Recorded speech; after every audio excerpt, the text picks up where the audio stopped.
Chief Justice for or against, you know the rules.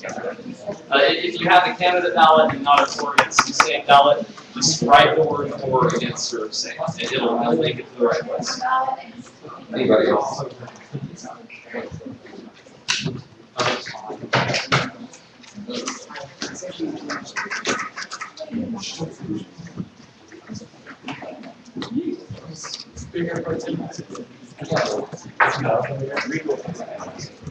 Yes. So sorry. Yeah.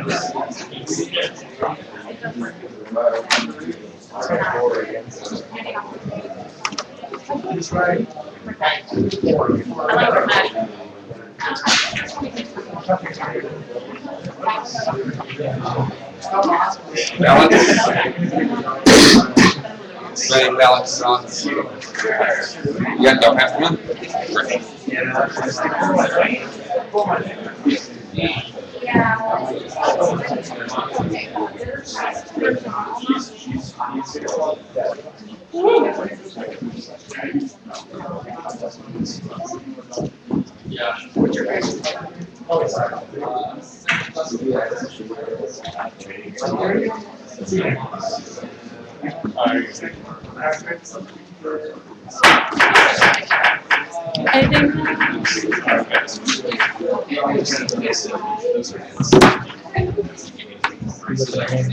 Oh, I know, right? I got it. Oh, you already have yours? Okay.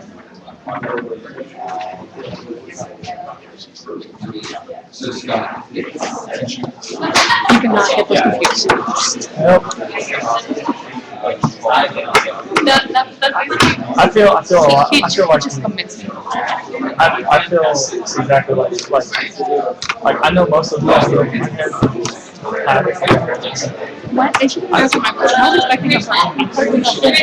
Well, yes. Yes or no? 1990 ruled against 63. I know that, and I'm not even probably saying it.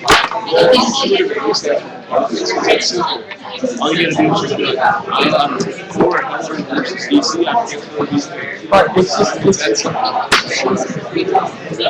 yeah. And I don't want another bunch of justices.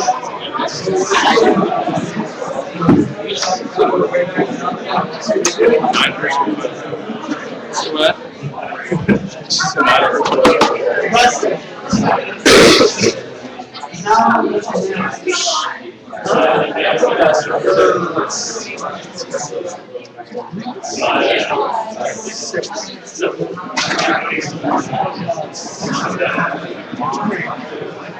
And while we're waiting on the final count, a few of the chairs are going to come around and pick up this form that is from earlier.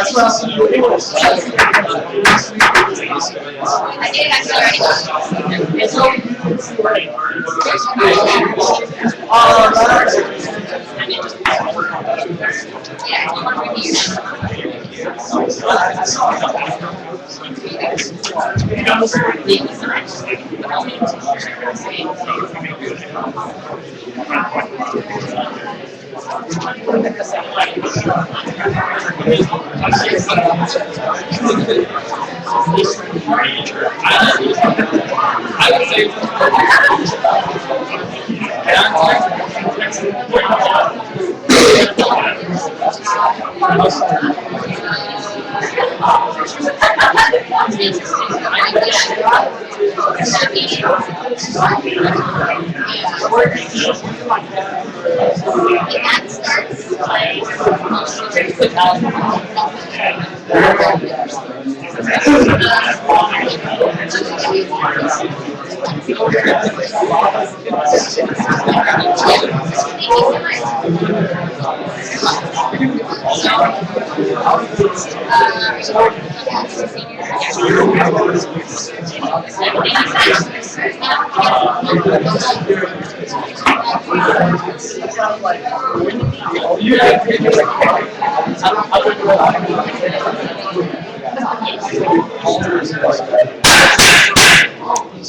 By a vote of 23 in favor and 19 against, Chelsea Liu is not confirmed for Chief Justice. We will now move in to postpone legislation. And the only item for business there is the Maroon Wall Appreciation Resolution. So is the author of that resolution ready to go?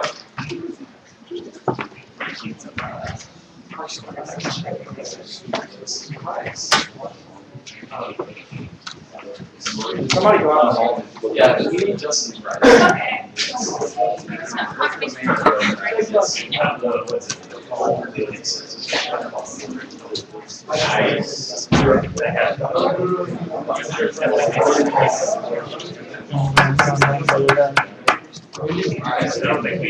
Yes. Howdy. So I wrote this resolution this summer. It's a little late, but I feel like it's never too late to thank someone for doing a good thing.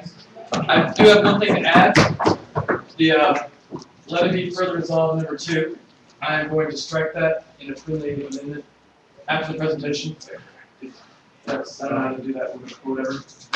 And that's about it. I mean, it's thanking National Guard riders, the motorcycle group that basically follows Westboro Baptist Church around and makes sure that they don't cause too much traumatic stress and grief that's already bestowed on the family, and thanking the Maroon Wall people participants that showed up. And then it says that we don't agree with what Westboro Baptist Church is doing, which if y'all have a problem with that, just vote it down. I don't care. But that's it. Next. First of all, the question and answer. What is the process by which a bill that has already been submitted and come for a reading before the body may be amended, like by a friendly amendment, or does that exist? Right, and we were going to get to that. There is no such thing as a friendly amendment where the author can change language between when it makes it out of committee and when it is voted on by the floor. So all amendments to bills have to be done formally. And so the process for that is submitting in writing the change that would be made to me and saying, Mr. Speaker, I move to amend this bill. So if you want to give me this, and when the date comes around, yeah, we'll handle that. Are there any questions for Chair Price? Chair Harris. Can you just explain the second enacted in timeline? The second enacted. Resolve the second or second. second. That's why I'm striking it up. Basically, talking about the bill that the House has. I think I don't know where it's at right now, but it was setting stricter limits on what you can do for protesting funerals. All right. Are there any further questions? Seeing none, we will now move into a period of debate. If there are any motions. I think I have one. Would you like to amend this resolution? I would. All right. Amend the resolution. Okay, the strike resolved to, so that will renumber the rest of them. And with amendments, the way that normally works is, we have a second. Oh, that's the second. That was the second. Sorry. I'm not mindful of it going there. Okay, so that motion has been seconded, and we will move immediately into debate on that. Is there any debate against? Seeing none, the chair deems debate one side. We will now move into a period of voting. Is there a motion for a voice vote? So moved. That has been moved and seconded. All in favor of a voice vote, please say aye. Aye. All opposed, please say nay. In the opinion of the chair, the ayes have it. We will now move into a vote on this amendment. All in favor, please say aye. Aye. All opposed, please say nay. In the opinion of the chair, the ayes have it, so that amendment is gone, and we will now move into debate on the resolution as a whole. Is there any debate against this resolution? Seeing none, the chair deems debate one-sided, and we will now move into a vote on this resolution. Is there a motion for a voice vote? So moved. That has been moved and seconded. All in favor, please say aye. Aye. All opposed, please say nay. In the opinion of the chair, the ayes have it. All in favor of passing the Maroon Wall Appreciation Resolution, please say aye. Aye. All opposed, please say nay. Nay. In the opinion of the chair, the ayes have it. So, that's done. All right. So we will now move into old business to be voted on this week. And so the first item there is the Electoral Finance Disqualification Act. Chair Harris. Okay, basically, real quick, we cannot amend the election regulations this close to elections. I was made aware of that, and that's for good reason. We don't need to tamper with elections or if this is happening. So I am going to move, basically I'm just going to move the Senate back to committee, and we're going to turn this into what will be the annual election regulation bill that we pass every year. If it's in order, I second that motion. That has been seconded. All in favor, okay, is that or is that not a debatable motion? To refer to committee Is a debatable. is debatable, yes. It is debatable. So do I see any debate against referring this bill back to the Rules and Regulations Committee? Seeing none, the chair deems debate one-sided, and we will now move into a period of voting. All those in favor, and we can go directly into a voice vote on this. All in favor of referring this bill back to the Rules and Regulations Committee, please say aye. Aye. All opposed, please say nay. In the opinion of the chair, the ayes have it. That has been sent to the Rules and Regulations Committee. Next up is the Student Opinion on Fees Act.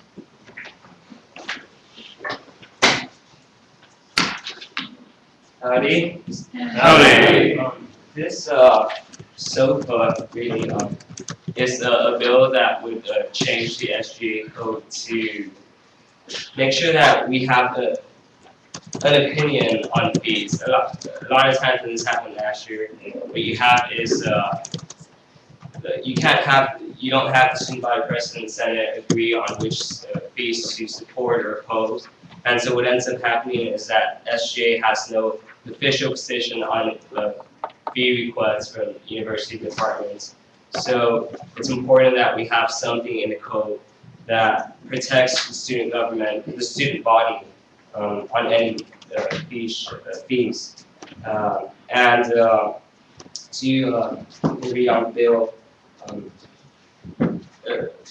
there's also times when the student senate isn't approached on things like this, and so you only have this discussed in university committees, and the members that are either appointed by SGA might advocate for a fee that student senate hasn't even considered or isn't even aware of. So what this act would do is it would change the SGA code so that the opinion of the student body is more effective when we actually come here to student government and say yes to a fee. Yes, we agree with the justification that you provided for the fee. And so while we haven't discussed any fees, our opinion would be in opposition that we are not okay with our fees being increased unless we actually come out and say that we approve, that we support the fee. This is basically an expansion of an act that already changed the code at the last session, which does the same thing, but just for the summer while we're not here at Texas A&M. And it just makes it so that this policy is what governs the SGA code throughout the whole year. And I yield to any questions. Senator Russo. Senator Russo off campus, Chair for News, or Chair Sosa, sorry. Can you please reiterate to us why it's important that our default position be to oppose a given fee? I think that when we talk to the average student, we don't have students say that they support increasing fees, and I've never talked to a constituent that said that they're going to vote for me because I am on the side of increasing the fees. And yet, when we come here to student government, we often don't have an opinion past the student government on increasing or opposing fees. So it's important that we have something in the code that protects the student body against this increases without student body opinion, so that we actually do have an opinion that represents the student body in university committees and to administration. Thank you. Just that answer. Thanks. Are there any further questions? Seeing none, we will now move to a period of debate. Is there any debate against this bill? Seeing none, we will now move to a period of voting. So we will do this by a vote.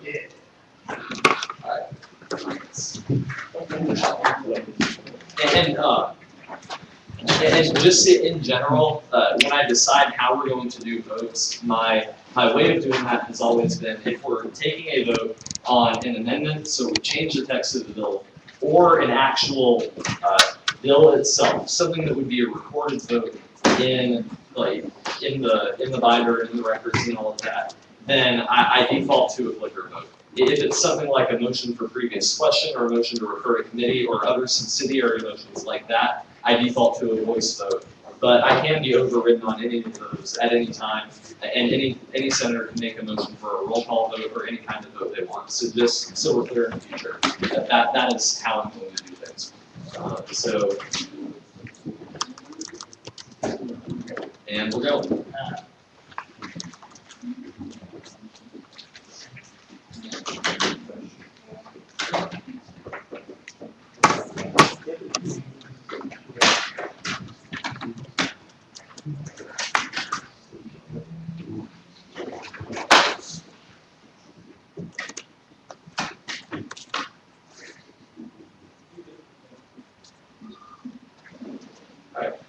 Has anyone not voted? All right. All right, by a vote of 32 in favor to 4 against, this passes. All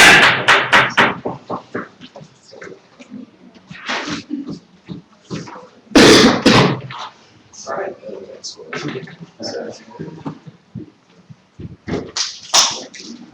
want to tell y'all real quick in case you're wondering why I'm writing up here, because these are your things. First off, thank you everybody who did this. Second, 2 of you wrote in pencil, and that's why I'm copying over, so it's still whatever you did, but I'm doing it in pen. So I'm not changing anybody's anything. Everything that you said is going to move forward exactly as planned. And thank you for participating.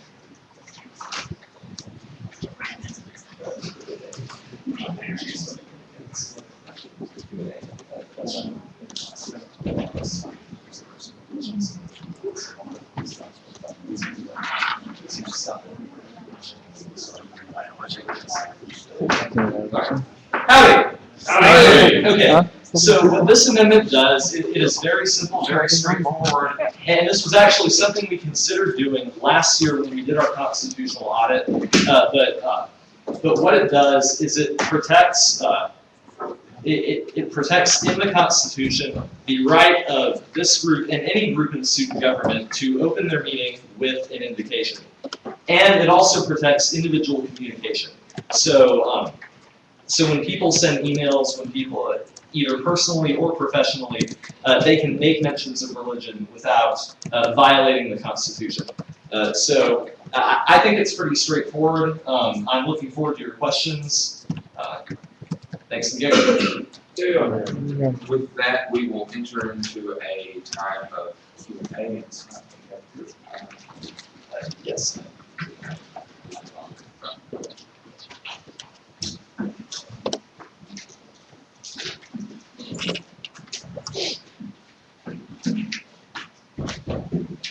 Is that a question? Any questions? Seeing none. Senator Russo. Hey, Scott, can you give some context to why this is coming up now?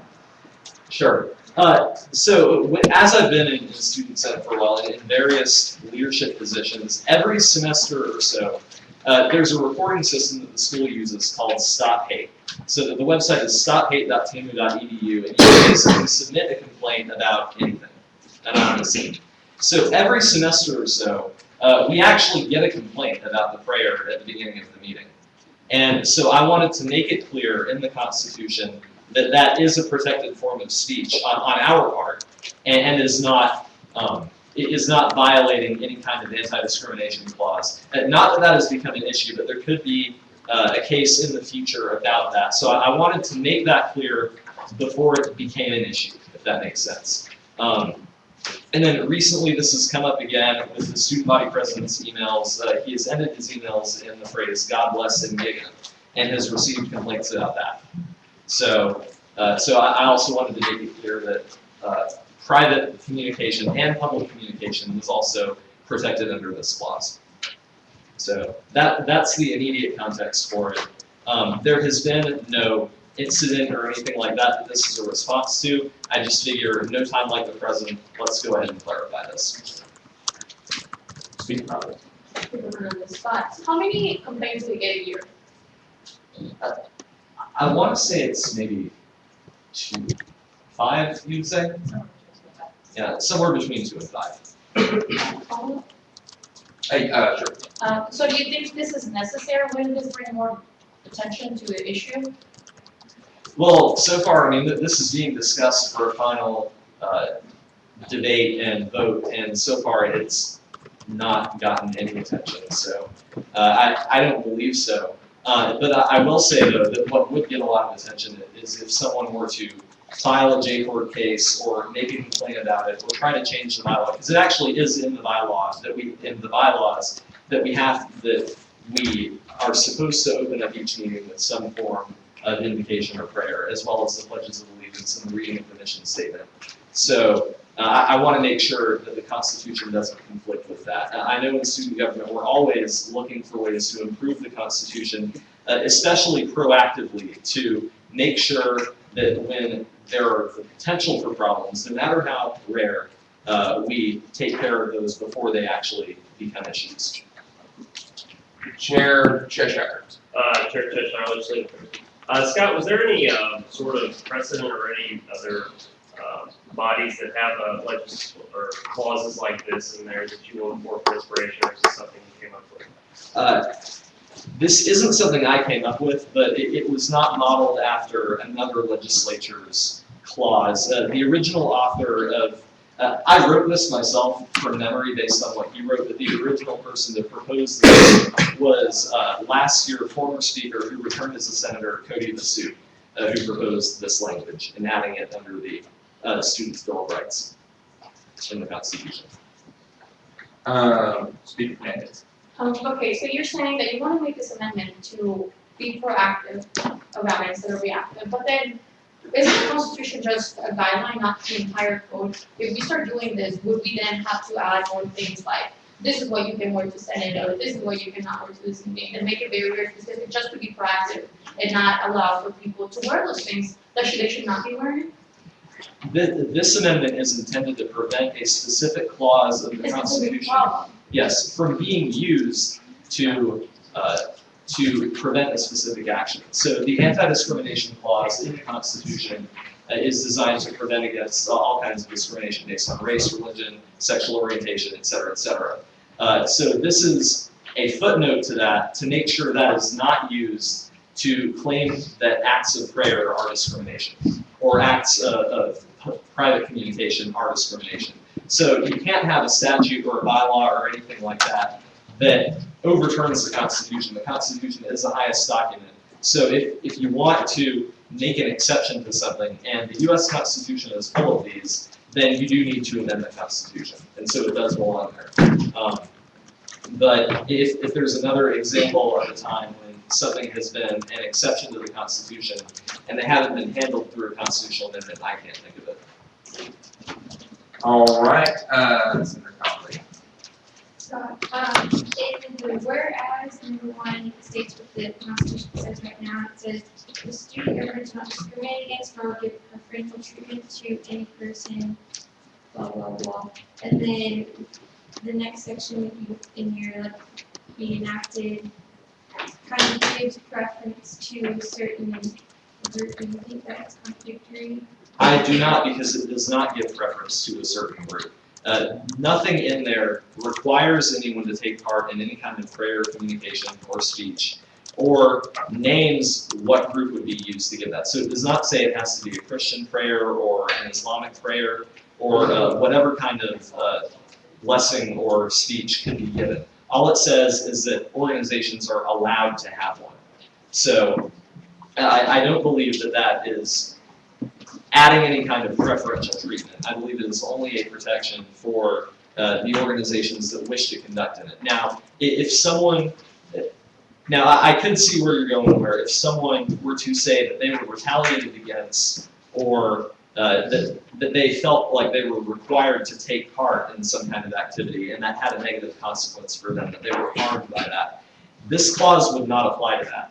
That would still be an act of discrimination. All it does is it it protects the organizations that want to engage in optional prayer, but it does not require it from anyone, nor does it say what that has to be.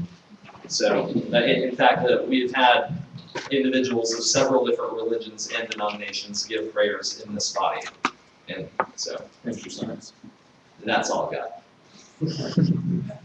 got. Time for question and answer has expired. Seeing no motions to extend that, we will now enter into a time of debate. We will see debates against first. So, anything against Speaker Fernandez? Speaker Fernandez, I know that I'm aware that I'm probably alone in this, but I don't have anything against the amendment or what it's trying to achieve. I am against that there is a part in the Constitution where we are protecting freedom of speech. And I don't think we have to be that specific as to protect this freedom of speech and make an exception for that, because then someone else can come up and say, well, then I also want to really specify that this other freedom that is already protected under freedom of speech, which is already in our Constitution, should also be included, just to make sure. Like I said, the Constitution is a guideline, it's a skeleton, it should not be the code. And it's already in our bylaws, so with that, I yield to Brian Smith. I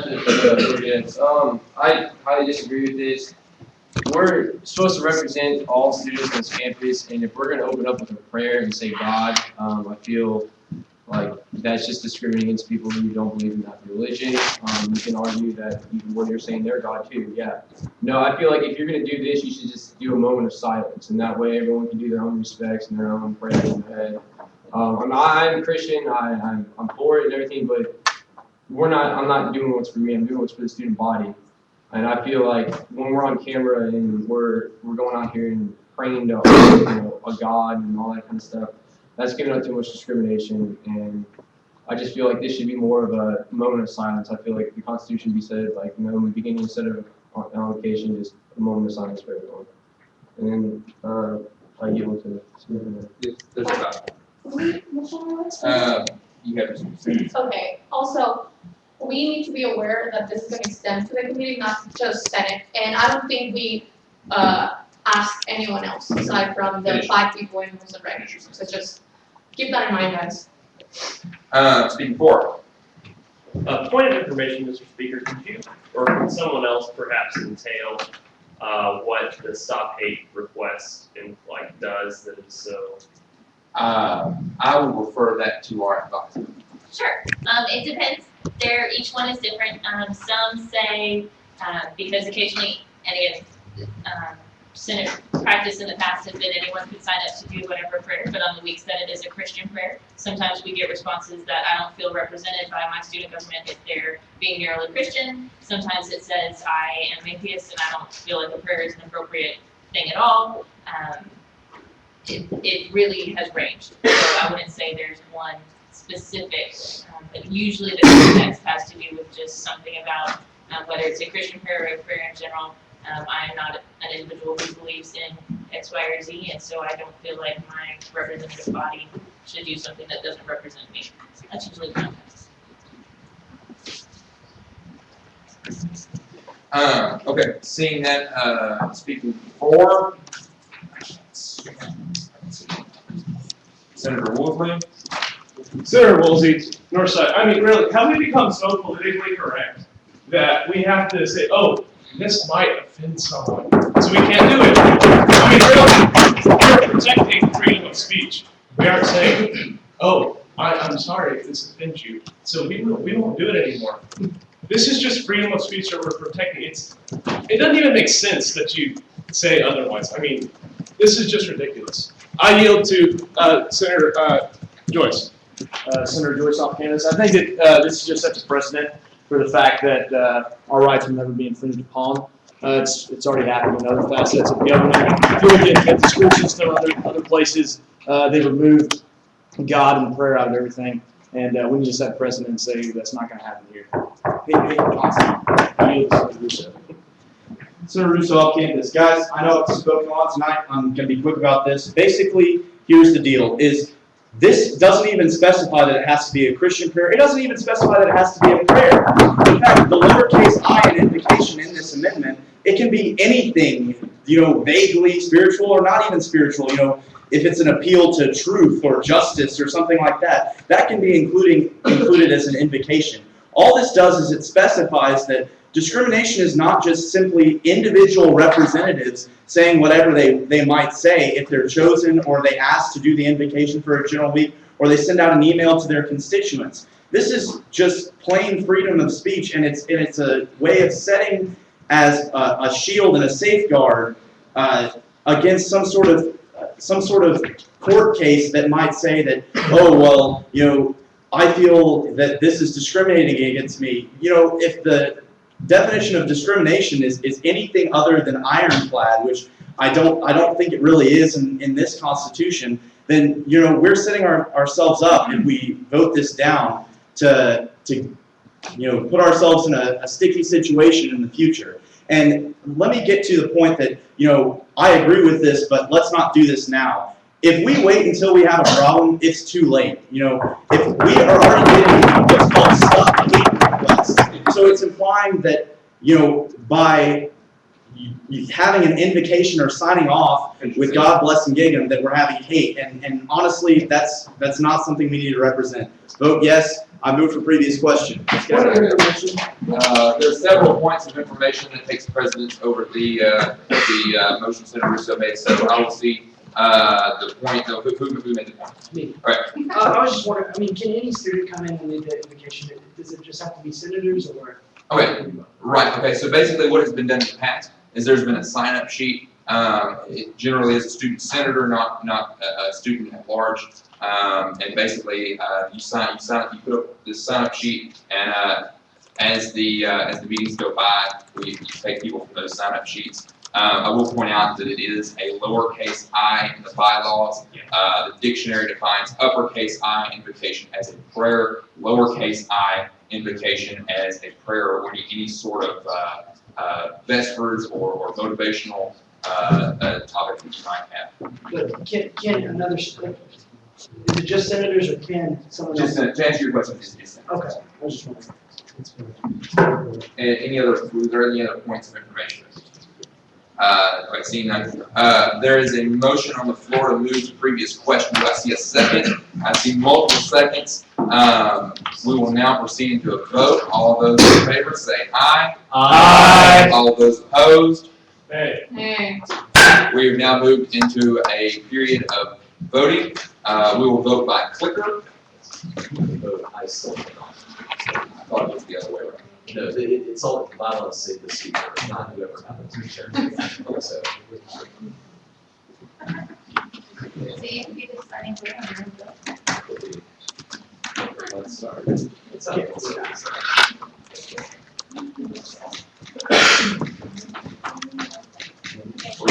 Go.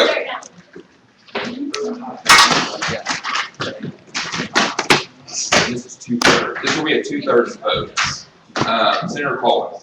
What's yes and what's no? A is yes, B is no, C is abstain, E and D is, we'll get you in these gaps. Friends. Is there any other questions? Okay.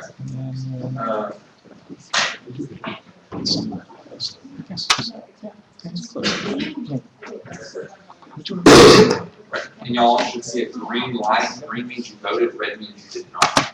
And then make sure blue means it's on, so turn it off so save you two seats.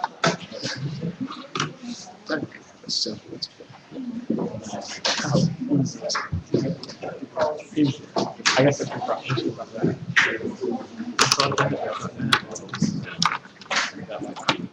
With a vote of 28 for, 9 against, this does pass with 2/3.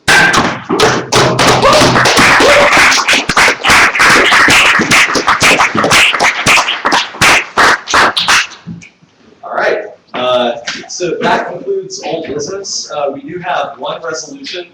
The thank you, Dr. Lofton. This is VJ Crane, and this is Deborah Wright resolution. Is there any opposition to passing that resolution? Seeing none, that resolution passes.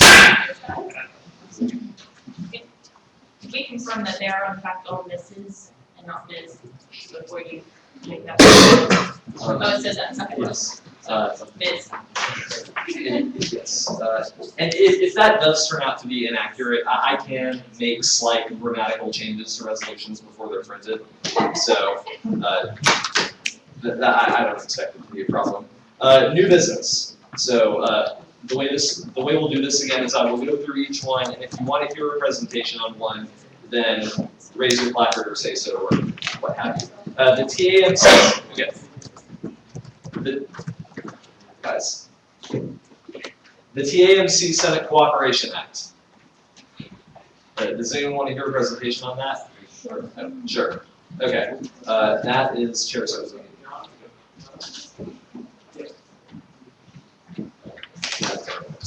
Mr. Speaker, Yes.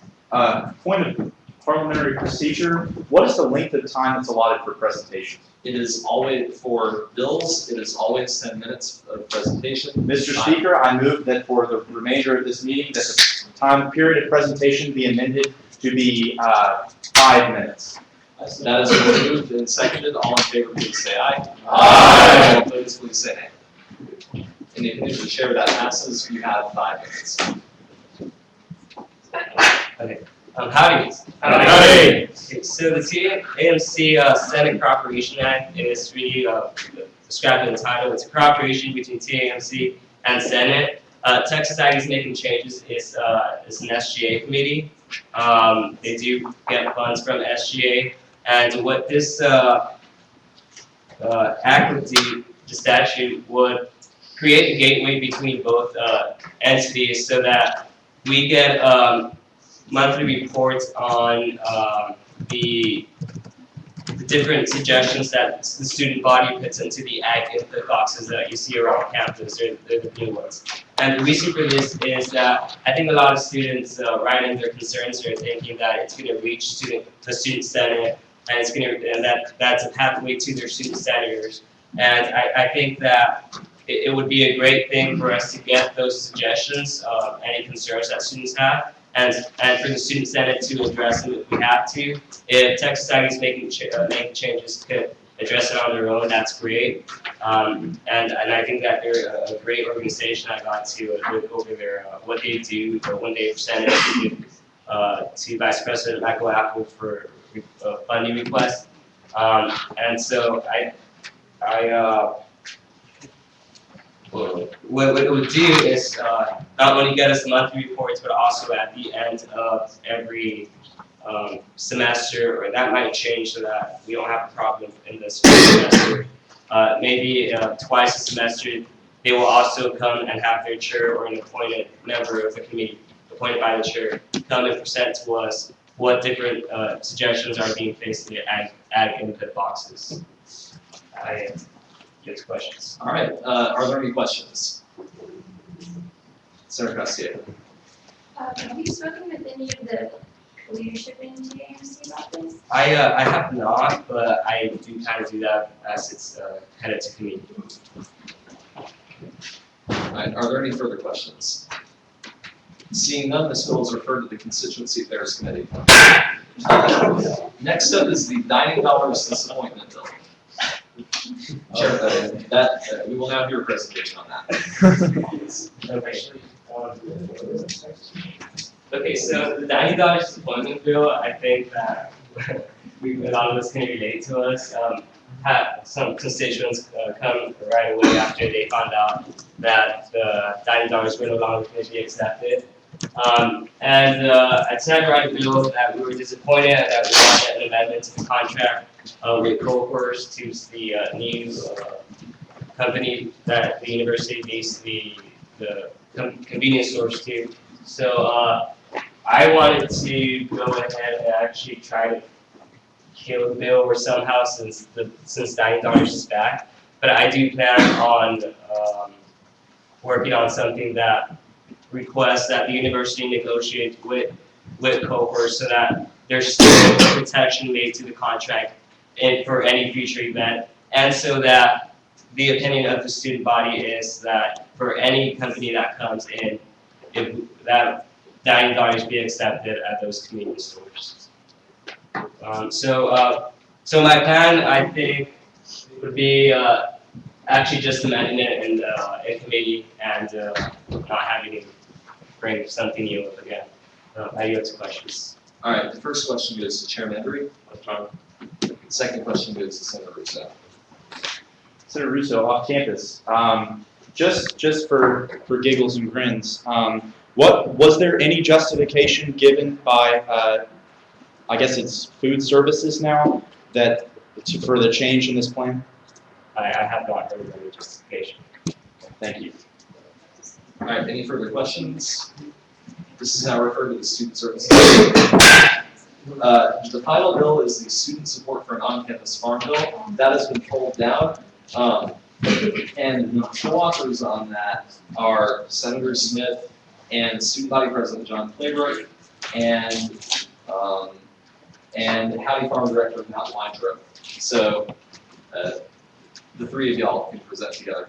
Howdy. Howdy. My name is Matt Weintraub, and I'm the student director at the Texas A&M Howdy Farm. And I would like to give a brief 10-minute PowerPoint on Howdy Farm. We could do that. 5 minutes. 5 minutes. Can we pull up student farm? That thing that it So go to press and then click on the last PowerPoint on the bottom. The Howdy Farm was established in 2009 by a former student named Brady Grimes in an effort to basically learn what he was being taught theoretically in the classroom. And as an agricultural future professional, he didn't have that avenue, and he began just with a couple hundred square feet growing vegetables. And the beauty of that was he grew 100 pounds of squash, but you can't eat 100 pounds of squash, it's not. You just get sick of it. So he worked with David Riddle and Dining Services to establish a partnership. That partnership blossomed, and we were able to start selling produce to Dining Services. You know, the idea of providing students with local fresh produce was amazing. And so this idea, concept for a student farm here, you can just go to studentfarmblog.wordpress.com. But regardless, he created this idea, and he applied for a grant from the Ag and Green Fund and was awarded that grant for $50,000, and that established the farm, and we really began production last May in 2011. And so that allowed the farm to grow into a 5-acre facility, which partnered with the Horticulture 325 vegetable crop production class. And this became basically a high-impact learning lab for students.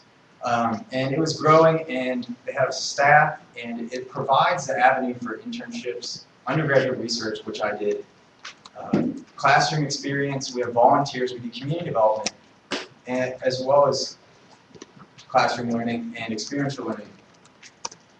Go, scroll up to the top. Press. Press. Press. Scroll to the bottom. And the bottom. HFSC. So we had an amazing year. We actually, in the spring, had a 45-person community supported agriculture program. And so a community supported agriculture program, you pay up front a certain amount of money, and for each week you get a selected amount of vegetables.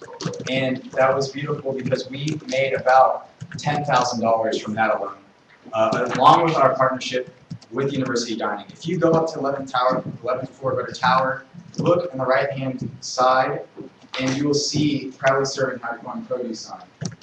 And so now, we had 2 avenues, and then we started going to farmers markets in Bryan and Houston as well to further facilitate our growth and allow us to be a sustainable program. I got 2 minutes left, so I'll run through this as quick as I can. We got another grant because we didn't have enough room to grow the tomatoes production that we needed to meet. And so we needed an awesome facility. And so this is kind of some pictures of what we do: onions, beets, eggplant, etc. We do high impact learning, that's why we're here.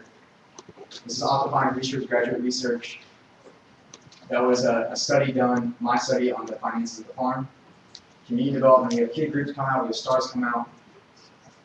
These are community supporters that we've worked with or sold produce to in the community, and it's continuing to grow. This is our classroom. We have other classes linked in, ag communications, the social media profile on us this summer. This is our new greenhouse to grow tomatoes, provided graciously by the student body or the horticulture department. more pictures, good stuff. And we also waste recycle from the chicken root facility. We do food bank donations of everything that's left over. Research and extension, we also offer that. But at the end of the day, we're a family. A&M is a family, and that's the beautiful thing about our culture. We allow this culture to foster that people talk about. You know, people talk about us, and they are really proud of what we have here. You know, that article that went viral from that Florida Gator thing. But basically, this is what we want to create with the facility, Howdy Farm Sustainability Center on West Campus. And we want to create a learning lab for all college bag to come out and really learn what they're being taught in the classroom. And I know I have basically no more time. The fear is that there will potentially be a dorm bill where the current Howdy Farm is. This bill, the purpose of it is to say, we want there to be an on-campus farm in the future. We want to stand up for folks because they're creating high-impact learning experiences in the college bag, and we're here to stand up for our fellow students. All right, and that concludes the time for presentation. So we will now move into question and answer. First up is Chair Hendrick. Howdy, Todd Hendrick, Academic Affairs. First of all, thank you so much, Matt, for coming, for bringing this up. My question is for Lily Clara and Rachel. Is there any reason that this isn't a resolution, or is there anything political about this? No. And I answer that because I got a call at 7:30 at night from my department head. We got a call from the vice chancellor saying this is political. And that's not the intent. The intent of this is to raise the awareness about the student farm. And actually, I'm meeting next week with General Weber because he's really excited about it. But nobody has an idea that we have now $146,000 invested of student money, and I know that there's issues with how that was created. But this avenue, this idea that students can use their money to create an educational experience is vastly underrated and is special and is something we can share with the nation that look at what we do. We empower our students to create stuff, which is great. And so that's what we want to do. We want to celebrate this, and we want to make it like Stanford University did. They passed a student legislation that said students should have an avenue through a student farm always to practice agriculture hands-on. There's nothing political, it's just. Thank you. All right, next question goes to Chair Cheshire. Chair Cheshire, Legislative Affairs. I think all of this is great. You know, I don't really think it's political because it doesn't mention the location of the Howdy Farm. It just says it wants to have one on campus, which shouldn't conflict with anything. My question is to more, what's done with the proceeds of the Howdy Farm? Is it just solely sustained based on the grants and the proceeds from selling produce? Or, you know, what's sort of the financial picture of the farm? And if you could go to that, you might have had it on the slide and not had time to get to it. The audit-ish? Maybe. Might have been that graph slide. Okay. So this was my best attempt in going through years of financial statements. It's not easy to provide an audit of the farm. And so we started with $50,000, and so you asked, where is it? And so really the breakdown needs to be further broken down. Basically, $12,000 of that was spent on trailers. And then the rest was basically spent on salaries over the course of a year you're looking at $3,000 a month for 4 part-time 20-hour-a-week students to get the farm started. And what you don't realize is the in-kind financial commitment made by the school. And so access to land, water, a work truck, a working tractor. And a lot of that in-kind donation and access to those resources were by the facilitator of the program, Dr. Stone, who didn't make tenure, so he's not really with the university. But the department is very in support of this concept. The student farm concept is huge across the U.S., so we get that. Now, money-wise, all the money we make, what do we do with it? We want to grow this in a not-for-profit program, a profit that can operate financially independent, but supported by the university, albeit with the in-kind access. So this semester in the fall, we've basically gotten committed from 63 customers, $14,000. And so we use that for our staff costs and for all the equipment we need. And if we go broke, we go broke. You know what I mean? It is the end. But fortunately, the university now, our department is committing an organizational structure. Can I go to it real quick to kind of explain what we're doing? Sorry, this presentation is a little long. There's a YouTube video I made for you guys to see. you want to see the whole thing.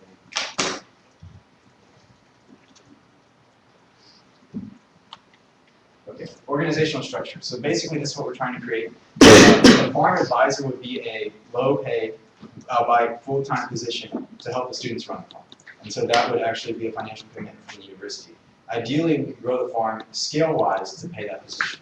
But right now, it pays the student managers who come from internship positions, and it pays for all of the equipment, drip tape, irrigation, et cetera, that we need for the seasons. And so we're doing pretty good. All right, next question goes to Senator Bryson. Oh, withdrawn. Senator Russo.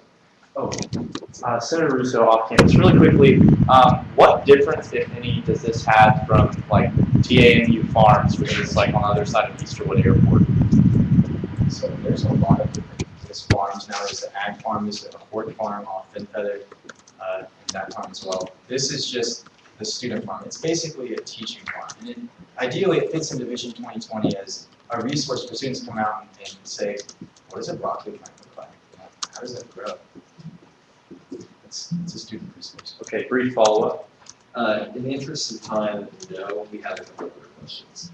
So next up is Senator Woolsey. Withdrawing, can I give it to Senator Russo? Yes, you can. Senator Russo off campus.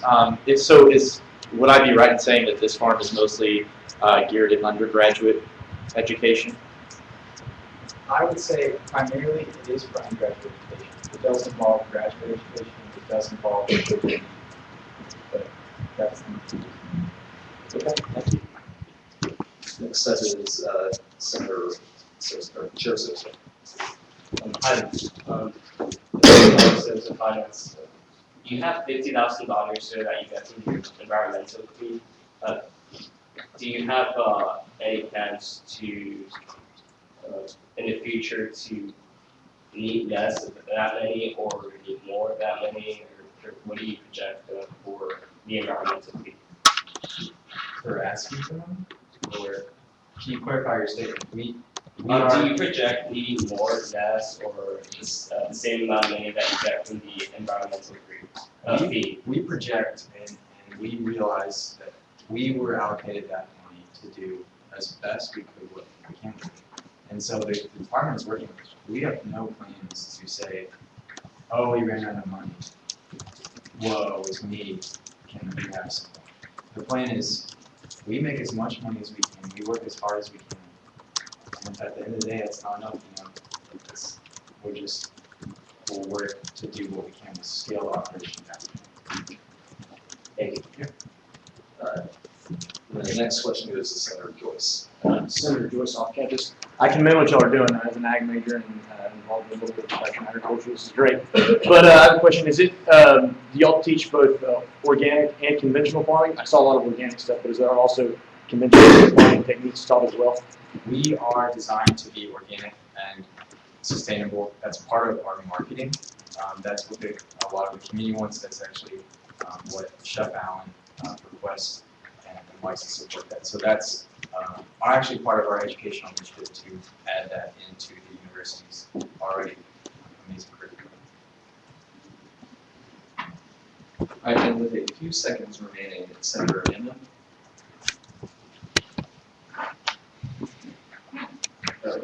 Did you have a I saw. Okay. Okay, well, that will conclude question and answer then. Thank you for coming.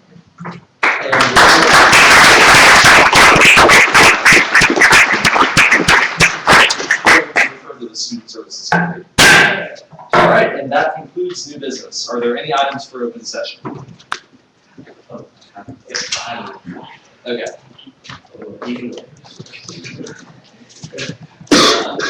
I think it's the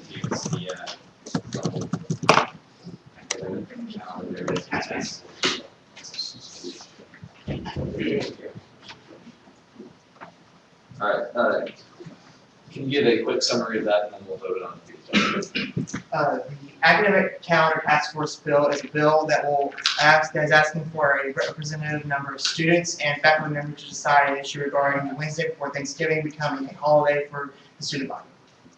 All right, so that will be referred Okay, Jody, Chair Harris, I've always been a little bit unclear about how exactly this works. So, do we take a vote to put it on the agenda in the first place and then deal with it as an item of new business, or is it just referred, or does it just come up as new business and we go directly into presentation?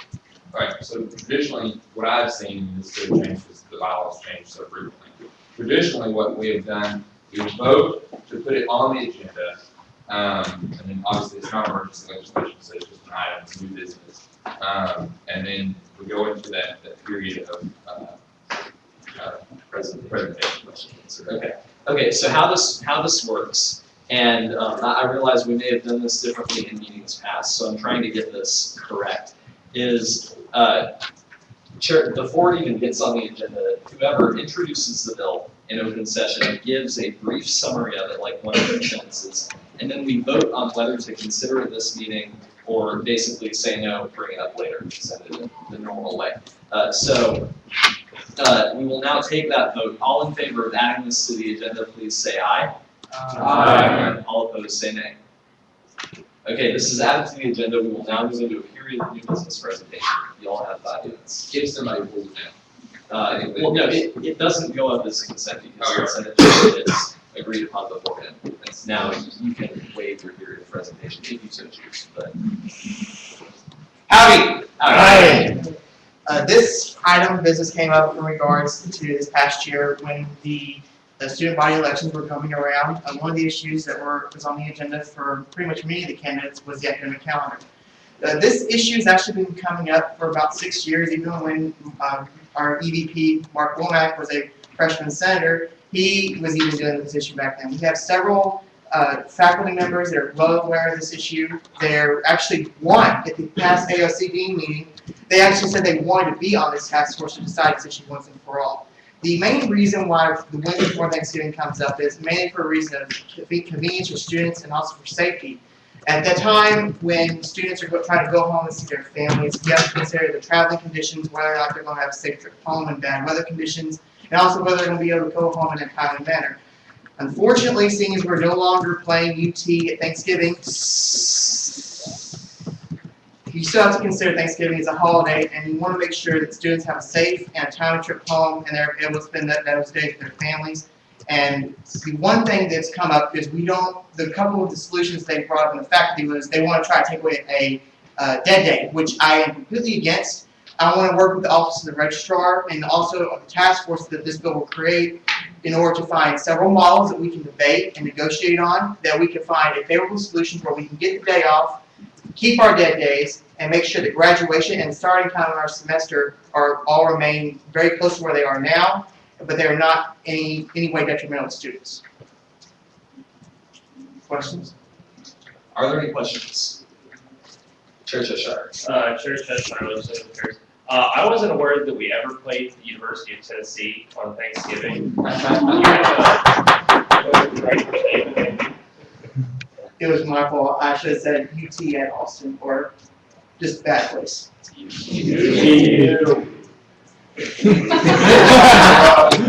All right, are there any further questions? Seeing none, this will be Shoot, are there any further items for open session?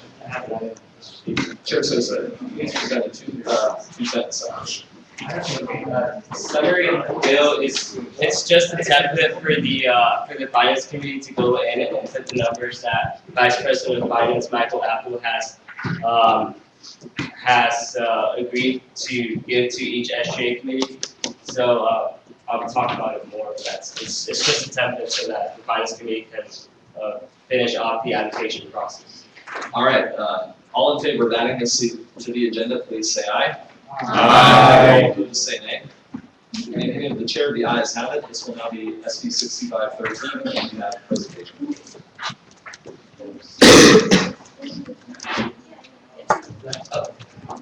Okay, so this is the template that was used last year for SGA appropriations. It doesn't have to change because we still have the same committees.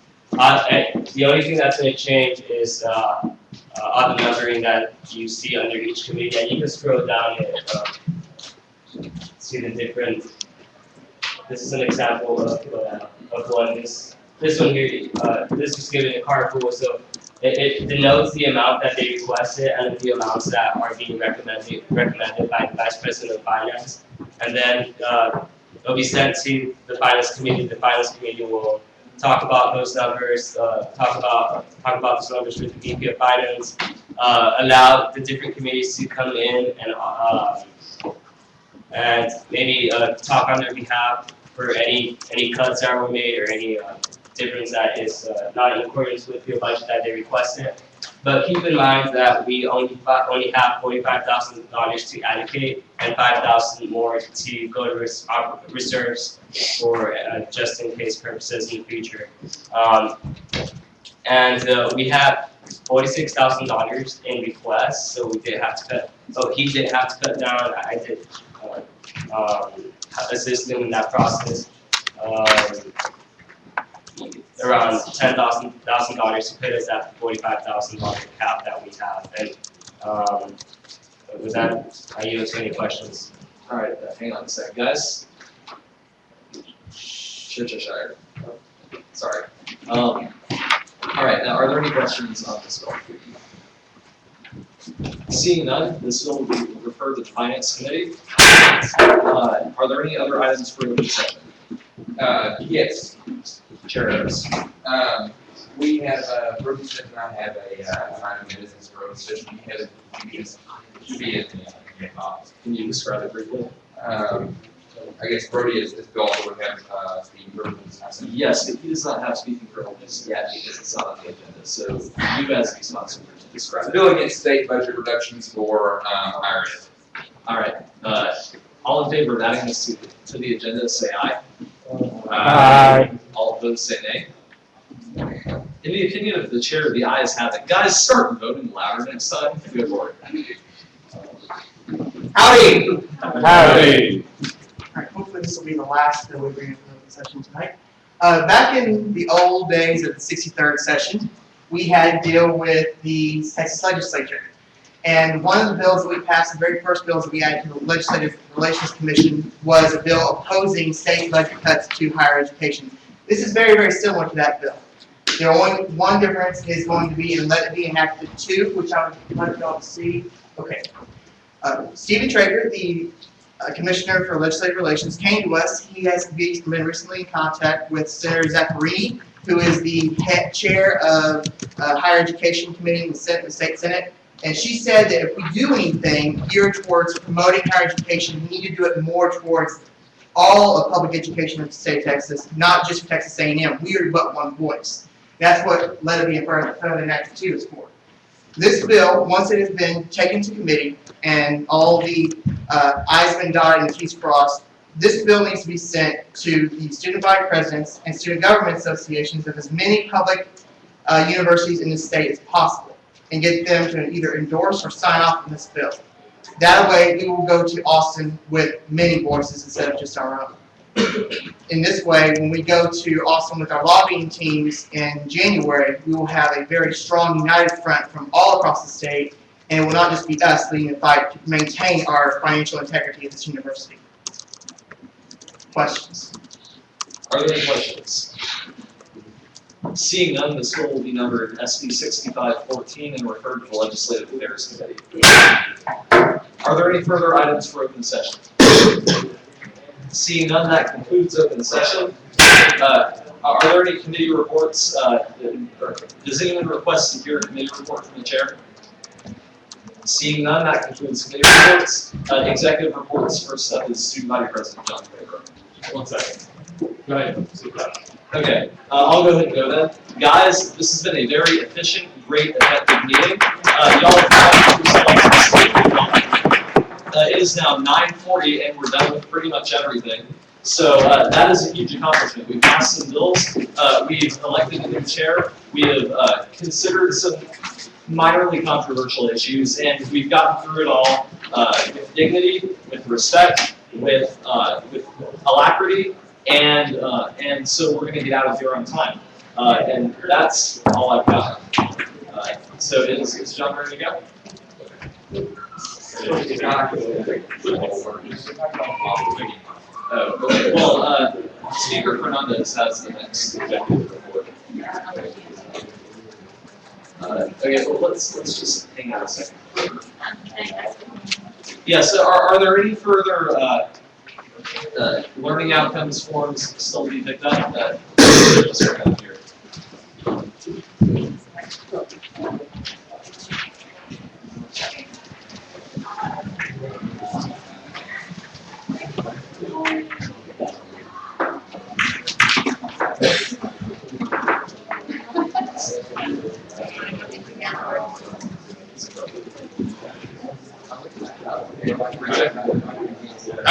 Howdy.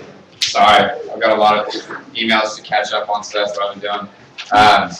So Mark and I, we've talked all about the TAMC partnership with Aggies Can for the on-campus food bank. We're making a ton of progress. We all but sealed a pretty much a warehouse to have this food bank. We're really, really excited about that. We think this is going to be an amazing project for TAMC and an amazing benefit to the student body who is living in poverty.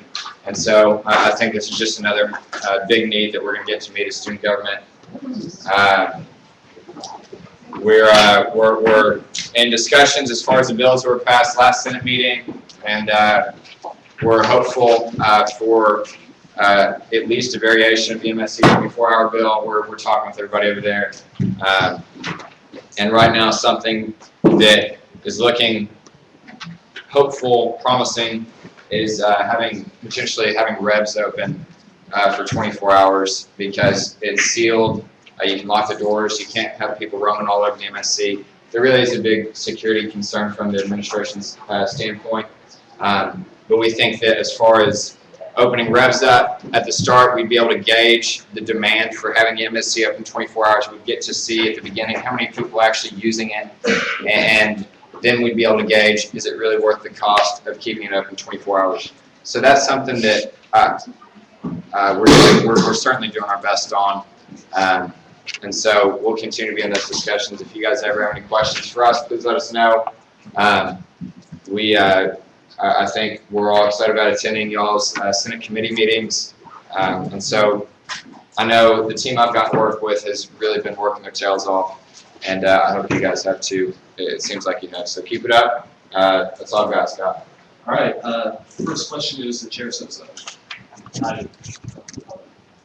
Have you had any conversations with administrators on the MSC 24-hour bill, and what response have you had?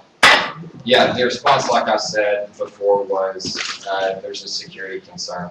So the building wasn't made to be open for 24 hours. So most buildings that are open 24 hours will have like gates that come down so that you can't just roam anywhere in the building at night. And the MSC does not have that. They decided to not put those gates in. And so that's why I mentioned the Revs idea, to gauge the demand, to have that safety. And if there's an adjustment that needs to be made to the building, if there's super strong demand, and I think they'll see that, and we'll continue to work with them through that. Thank you. You bet. Are there any speaker questions? Okay, are there any further questions?